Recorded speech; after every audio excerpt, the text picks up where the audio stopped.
Desde el Centro de Noticias de Caracol Televisión en Bogotá, esto es Noticias Caracol Edición Central, con Jorge Alfredo Vargas y María Lucía Fernández.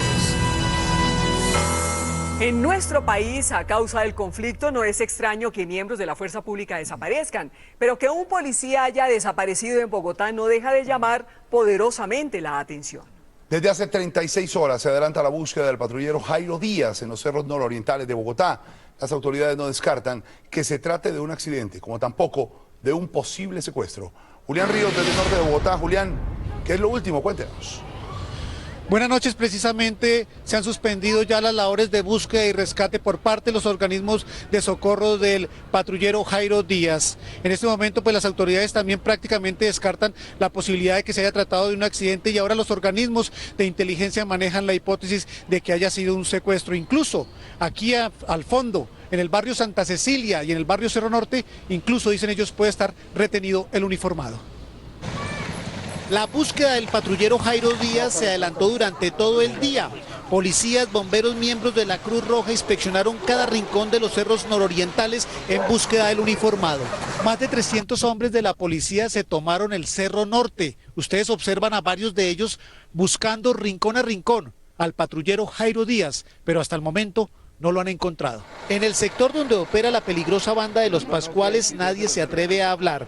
Solo esperan que esta situación no termine en tragedia. El Señor donde se encuentre que esté bien, que primeramente Dios que sea el que lo favorezca. Hasta los familiares del propio uniformado intentaron infructuosamente buscarlo por sus propios medios. ¿Esa misma noche habló? ¿Ayer en la tarde habló? No, ayer en la tarde. Ayer a las 11. ¿Y qué le dijo? Que no, que estaba en un evento, que más tarde hablábamos. Estaba bien, mi hermanito, no tiene problemas de ninguno. Estaba feliz con su noviazgo, antes estaba feliz.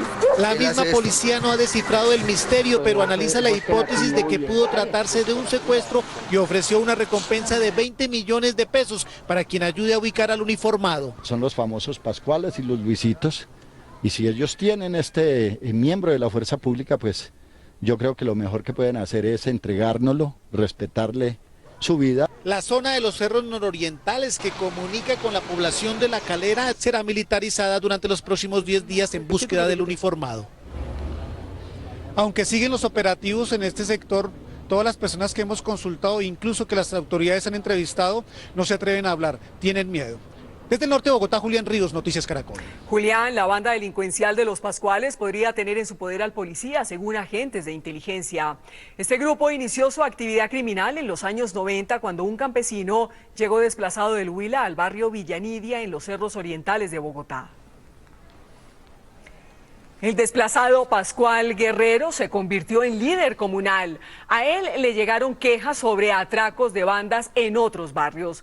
Para combatirlas y con el apoyo de uno de sus dos hijos, Pascual Guerrero Rincón creó un grupo zonal de autodefensa y hoy extendió su actividad ilegal al microtráfico. Y mientras esto ocurre en Bogotá, en el Valle, ha resultado infructuosa la búsqueda de los dos policías secuestrados el viernes. El director de la institución, general José Roberto León Reaño, responsabilizó a las FARC de lo que le está ocurriendo a sus hombres. En vivo desde Florida, donde se adelantan los operativos, está Eduardo Manzano. Eduardo, adelante con la información, lo escuchamos. Jorge Alfredo, mire, el secuestro se produjo en la zona rural del municipio de Palmira, luego los uniformados habrían sido trasladados a la zona montañosa de Pradera, pero el último rastro que en este momento tienen las autoridades es el hallazgo de 3 camionetas de vidrios polarizados en los que los guerrilleros de las FARC se habrían llevado los uniformados y fueron halladas aquí, en la zona montañosa del municipio de Florida, sur del Valle. Abandonadas en la zona rural de Florida Valle permanecen 3 camionetas, 2 con placa de servicio público y una particular, en las que según las autoridades locales fueron trasladados los 2 policías secuestrados por las FARC el pasado viernes en Pradera. Las informaciones es que los 2 agentes de la Policía Nacional aún continúan por este sector. La organización regional indígena denunció a través de este comunicado que los vehículos están en un resguardo y pidió retirarlos porque pueden representar un peligro para la comunidad. El lugar donde están ubicados es frecuentemente transitado por estudiantes indígenas. Mientras tanto, en el Líbano, Tolima, la familia del patrullero Cristian Camilo Yate Sánchez, uno de los secuestrados, le hizo un urgente llamado a las FARC. Y pedirle a la FARC, a todos, que que me le respeten la vida. Cristian Camilo completa 2 años como patrullero de la policía y tiene un hijo de 2 años. No se llevaron solo a un ser humano, se llevaron a toda una familia. Por su parte, el director de la policía culpó a las FARC del secuestro y dio a conocer los alias de los responsables. Las FARC son las responsables de la vida de mis 2 policías. Son alias Jaimito y alias Leonel Paz, lo mismo que Wilder y alias El Flaco. En la zona montañosa de Florida y Pradera se adelantan operativos conjuntos de búsqueda de los uniformados privados de su libertad cuando investigaban casos de extorsión. Tras el comunicado de la Organización Regional Indígena del Valle, el personero del municipio de Florida, Ricardo Salazar, dijo que ya habló con el ejército y la policía para que manden equipos especializados que permitan el retiro de los vehículos, como lo pide la comunidad indígena de esta zona montañosa del municipio de Florida. Ya se espera una decisión de parte de los mandos de estos organismos de seguridad. En Florida, sur del Valle, Eduardo Manzano, Noticias Caracol. Eduardo, 7 presuntos guerrilleros del ELN fueron capturados durante las operaciones que buscan el rescate de 3 colombianos y 3 extranjeros secuestrados en el sur de Bolívar. Después de un sobrevuelo por la zona, unidades de la 2ª División y la 5ª Brigada del Ejército detuvieron a los hombres, entre los que se encuentran 3 menores de edad. Durante el operativo, las autoridades incautaron los pasaportes de los extranjeros secuestrados, así como material de guerra. La recompensa para quien dé información que permita la libertad de los ciudadanos ascendió a 150 millones de pesos. Estamos esperando que evolucionen los hechos. De momento es un secuestro, no admite ningún matiz, ninguna consideración. Es una práctica violatoria de los derechos humanos, del derecho internacional humanitario. Finalizó en Santiago de Chile la cumbre de la Comunidad de Estados Latinoamericanos y Caribeños, CELAC. Antes de emprender el regreso a Colombia, nuestro director Luis Carlos Vélez habló con el presidente Santos. El primer tema, el proceso de paz con las FARC y el respaldo de Europa a las negociaciones. Presidente, las FARC vetaron en Cuba Noticias Caracol cuando nuestro periodista Diego Fajardo les preguntó si ellas estarían interesadas en entregar tierras en un eventual proceso de paz, tierras que están en su poder. ¿Usted qué piensa? Primero sobre el veto y segundo sobre la posición de las FARC de no entregar tierras. Yo no voy a ponerme a negociar con las FARC a través de los medios de comunicación, lo hemos dicho en repetidas ocasiones, estamos tratando de buscar puntos de acuerdo, los estamos logrando y ese es el proceso. Usted está leyendo un libro, porque pude ver que estaba leyendo un libro que se llama The New Machiavelli, es de Jonathan Campbell, pero él escribió un ensayo sobre manejo de terrorismo y una de las frases que dice es: hablar con los terroristas no necesariamente es estar de acuerdo con ellos. ¿Usted está de acuerdo con esa frase? Totalmente de acuerdo. Jonathan Powell se llama y fue el negociador de Blair con el IRA y tal vez una de las personas que más conocen la técnica de negociación y por experiencia propia nos ha dado a nosotros muchos consejos y esa frase es evidente. Sentarse uno a hablar con cualquier persona, puede ser terrorista o no, de ninguna manera quiere decir que uno esté de acuerdo con esa persona. El respeto por las diferencias es un principio que para mí es fundamental. Por eso me senté yo con Chávez, por eso tenemos buenas relaciones con Chávez y el hecho de que nos sentemos a dialogar no necesariamente significa que estemos de acuerdo en lo que pensamos. En todo este escenario de los últimos días con las FARC, sobre todo después de que se acabara la tregua, la gente se pregunta ¿cómo están las negociaciones? Porque se ven las FARC muy activas. Pues mire, primero que todo hay que entender que las FARC quisieron decretar esta tregua unilateral para sacarle un dividendo político. Eso no se logró. Y fueron ellos los que ofrecieron y ellos los que dijeron que dejaba de haber esa tregua. Nosotros seguimos exactamente en lo que hemos dicho desde un principio. El cese al fuego se producirá cuando lleguemos al acuerdo final. Sobre el proceso de paz, lo vinculo con lo que está pasando acá en la cumbre de la CELAC. Los representantes europeos le dieron un respaldo a Colombia.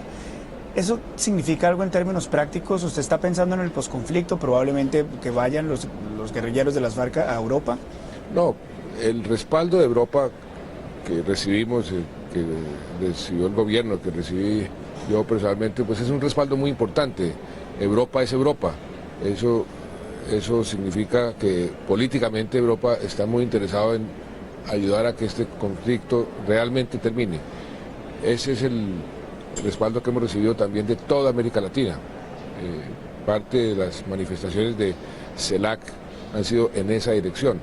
Y es una señal para las FARC que cada vez van a tener las puertas más y más cerradas a su pretensión y su actividad si no llegamos a un acuerdo.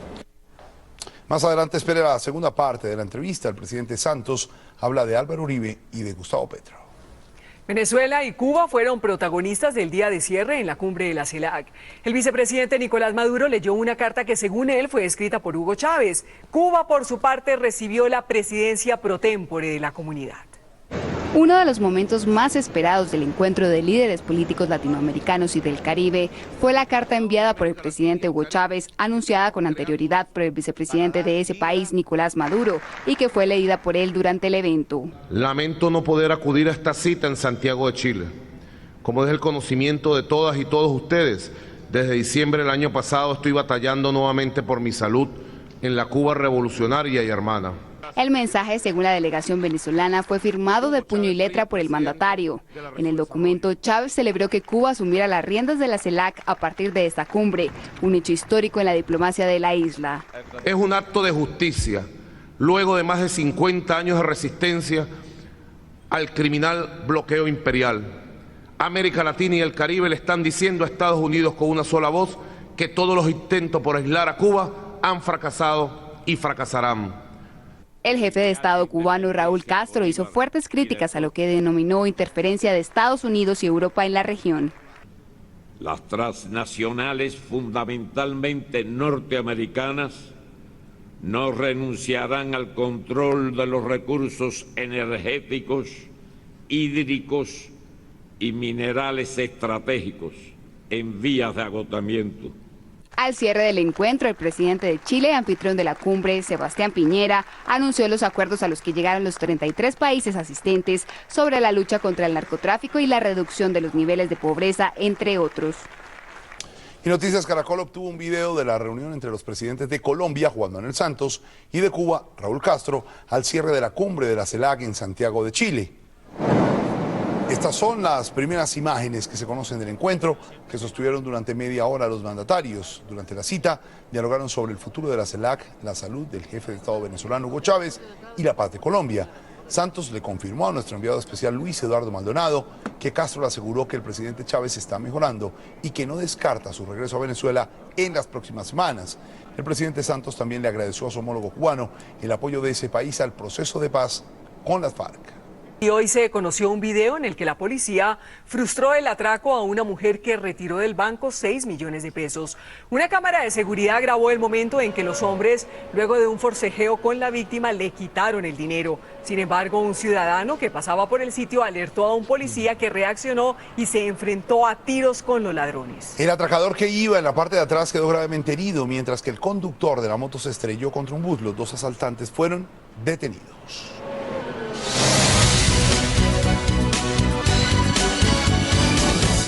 En México se produjo un nuevo hallazgo tras la desaparición de un grupo de música colombiana. En las últimas horas fueron encontrados varios cuerpos dentro de una fosa común. Se investiga si un colombiano está entre las víctimas. Hacemos contacto con Ernesto Ochoa de nuestro canal aliado TV Azteca. Ernesto, ¿qué es lo último que se conoce? Buenas noches. ¿Qué tal? Muy buenas noches, Jorge. En efecto, desde el pasado 24 de enero del año en curso, 20 músicos de la agrupación Combo Colombia fueron aparentemente plagiados de una quinta donde amenizaban una fiesta privada en el municipio de Hidalgo, Nuevo León, exactamente a 80 kilómetros de Monterrey, Nuevo León. Sin embargo, las autoridades dieron con el hallazgo de una noria que tiene una profundidad de 50 metros y ahí encontraron hasta el momento 4 cadáveres que coinciden con las características físicas de los músicos desaparecidos, y entre las víctimas que se encuentran desaparecidos se encuentra un músico de Colombia, el tecladista Heimer González, y a continuación te voy a presentar la siguiente historia. Al norte de México fueron hallados dentro de una fosa común los cuerpos de 4 personas, al parecer integrantes de la agrupación musical Combo Colombia. No tenemos todavía la confirmación oficial de que sean, tenemos indicios que nos hacen presumir que sí pueden ser, por algunas prendas que coinciden con las del grupo musical. En el grupo participaba como tecladista Heiner Cuella, un joven colombiano. Según el embajador de Colombia en México, José Gabriel Ortiz, la familia de Cuella reportó la desaparición y hasta el momento se investiga su paradero. Parece que sí es colombiano, que vivía hace algunos años aquí en México. Estamos tratando de identificarlo, de cotejar las huellas dactilares con el cadáver que existe. Los 20 miembros del grupo desaparecieron después de ofrecer un concierto privado la noche del jueves en el estado de Nuevo León. Desde la madrugada del viernes no se supo más de ellos.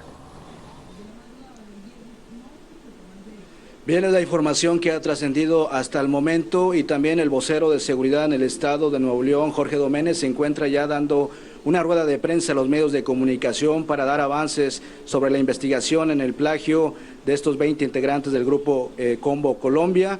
Y es parte de lo que ha surgido en las últimas horas desde Monterrey, Nuevo León. Ya se están analizando las muestras de ADN que le fueron tomados a los familiares que interpusieron la denuncia en la Agencia Estatal de Investigaciones, y también a los 4 cuerpos que fueron rescatados por elementos de protección civil en una noria que, repito, tiene una profundidad de 50 metros. Siguen los rescates de más cadáveres en la zona donde se encuentran estas personas que fueron privadas de la libertad. Hasta aquí mi reporte, Jorge. Muy buenas noches. En la segunda parte de la entrevista al presidente Juan Manuel Santos, el mandatario habló de Álvaro Uribe y de Gustavo Petro. Aseguró que ha decidido ignorar los insultos del expresidente. Primero, los últimos días se ha hablado mucho del expresidente Uribe encabezando una lista al Senado. ¿Usted qué piensa al respecto? Yo he decidido ignorar totalmente al expresidente Uribe. Si él quiere seguir insultándome, que me siga insultando, pero creo que yo tengo que gobernar, que adelantar mi agenda de gobierno, seguir cumpliendo con lo que prometí y dando resultados. ¿Sería imposible ignorarlo en política, sobre todo teniendo en cuenta que usted parecería estar armando ya sus cartas políticas? Lo vimos hablando con Vargas Lleras y diciendo que estaría empujando para que llegaran los votos. Pero es que es un comentario espontáneo en una situación que no hay que darle la trascendencia que algunos le han querido dar. La última vez que nos encontramos, usted me dijo que todavía no tenía claro lo de la reelección. ¿Tiene claro lo de la reelección ahora? Le repito lo que le he dicho a todo el mundo. Después de junio hablaré sobre el tema. Si de pronto hay que hablar antes, pues hablaré antes, pero no creo que sea el momento para, como dicen, destapar las cartas. La semana pasada estuvimos hablando con el vicepresidente Garzón, lo entrevistamos en Noticias Caracol, y él dijo que no va a hacer su carta de vicepresidencia en el caso de que usted decida lanzarse a la presidencia para su reelección. ¿En quién estaría pensando? Vuelvo y le digo, yo todavía no estoy pensando en la reelección, estoy pensando en cómo cumplir con los compromisos de mi campaña en este cuatrenio. Presidente, hablemos de otro tema muy importante en el país, y es Bogotá. Usted es bogotano, usted vive en la ciudad y de alguna manera, como todos, sufre en la ciudad. ¿Cómo ve la administración del alcalde Gustavo Petro? Yo no soy la persona más indicada para entrar a emitir juicios sobre Petro. No quiero interferir en su proceso de toma de decisiones. Quiero sí ayudar a que cuando tome las decisiones, si son buenas para Bogotá y para los bogotanos, estar ahí presente ayudando desde el gobierno nacional a que se concrete. En esa ayuda, pues obviamente usted puso a Gina Parodi para que sirviera de puente comunicador. ¿Se arrepiente de haber puesto a Gina? No, todo lo contrario. Creo que ha hecho una labor muy buena, conoce bien a la ciudad, tiene buenas relaciones con los funcionarios de la alcaldía, y para mí ha sido de una gran ayuda. Y para terminar, voy a redondearlo con el tema que nos importa muchísimo a los colombianos, y es el de la paz. Usted al principio siempre expresó que quería soluciones rápidas o un acuerdo rápido. ¿Su calendario ya se está acabando en esos términos? No, yo dije en noviembre del año pasado que meses y no años, entonces la gente hizo las cuentas, meses quiere decir noviembre de este año.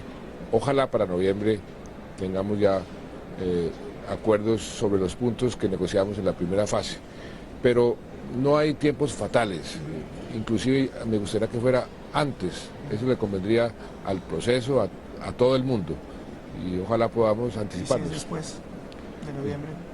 Hay que esperar a que evolucionen las cosas, no quiero anticiparme a decir voy a hacer esto si no sucede esto, porque eso es exactamente el juego en el que no quiero caer. Un veterano conquistador de las cumbres más altas del mundo decidió dedicar su habilidad y su experiencia a trazar nuevas rutas de escalada. Su deseo es abrir ascensos inexplorados para que otros conozcan las maravillas de Colombia. Está la gente que le pone el alma y hace la diferencia en Caracol. Iván Colombia más cerca. El municipio de Suezca, en Cundinamarca, es famoso por su pared de roca de 2 kilómetros de largo y de hasta 130 metros de altura. Y si uno mira detalladamente puede encontrar a escaladores como Fernando González Rubio, abriendo rutas entre los peñascos. Para entrevistarlo decidimos subir a su nivel, es decir, escalar una de las más de 250 rutas que ha abierto en esta zona. Lo más bonito es que queda para las siguientes generaciones. Y si vienen personas de otros países, pues son personas que también pueden aprovechar esas rutas que uno ha abierto. González Rubio fue el primer escalador colombiano en alcanzar las 7 cimas más importantes del mundo. Otro sueño es seguir abriendo caminos en Colombia para fomentar este tipo de deporte y de turismo. Hace más o menos unos 10 años que empezamos a abrir rutas en la Sierra Nevada. Empezamos con 2-3 turistas al año y en este momento están llegando más de 80 escaladores por temporada. Y como diría Joan Manuel Serrat, se hace el camino al andar. El camino de abajo hacia arriba, te vas colgando de ganchos, vas colocando seguros pequeños, tienes desplazamientos muy delicados. Sus recorridos ya están publicados en guías turísticas para los amantes del montañismo. Bueno, siempre se dice que lo más peligroso de los alpinistas es el descenso, pero por los puntos de seguridad. ¿Por qué no me dijiste eso cuando venías subiendo? No era fácil, pero tampoco imposible. Y de eso sí que sabe González Rubio, quien incentiva a los demás a atreverse a conquistar lo inexplorado y a ir cada vez más allá en los límites que se autoimpone el ser humano.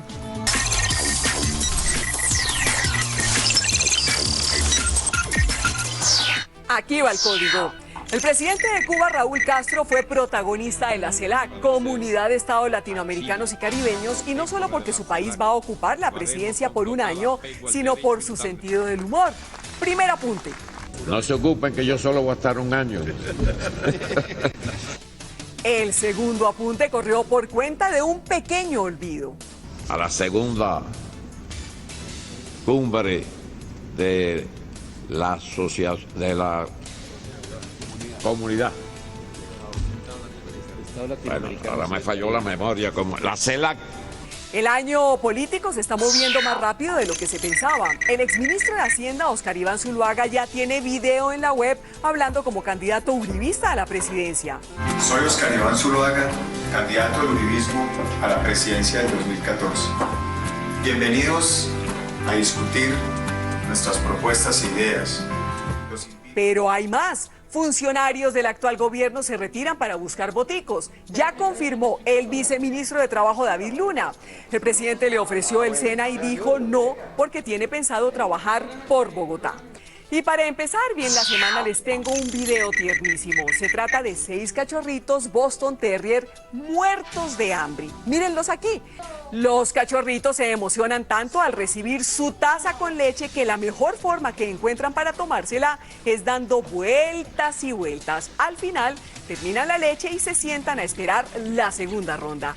Y se está cargando el último código. Este fin de semana, el volante del Independiente Santa Fe, Gerardo Bedoya, cumplió la sanción impuesta por esta patada a Johnny Ramírez de Millonarios en un juego de la Liga del año pasado. Pues aprovechó el tiempo y miren cómo.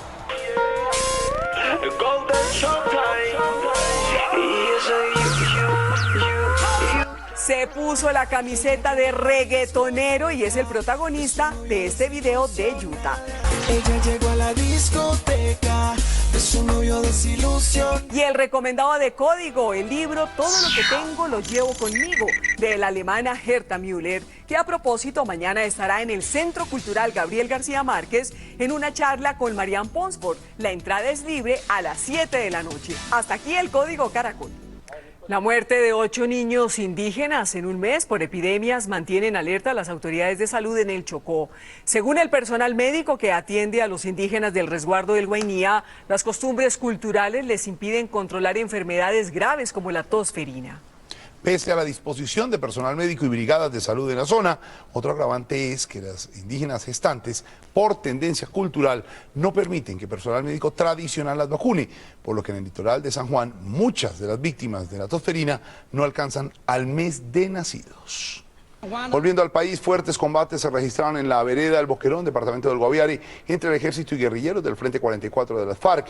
El enfrentamiento dejó como resultado la captura de alias Gaviria y alias Didier Prada o Gentil, quien fue carcelario de los policías y militares secuestrados por la guerrilla, liberados en abril del año pasado. Además, en el operativo se incautaron 2 fusiles AK-47, chalecos antibalas, munición y un artefacto explosivo. Según las autoridades, los guerrilleros pretendían atentar contra la policía y la base militar de Mapiripán en el Meta.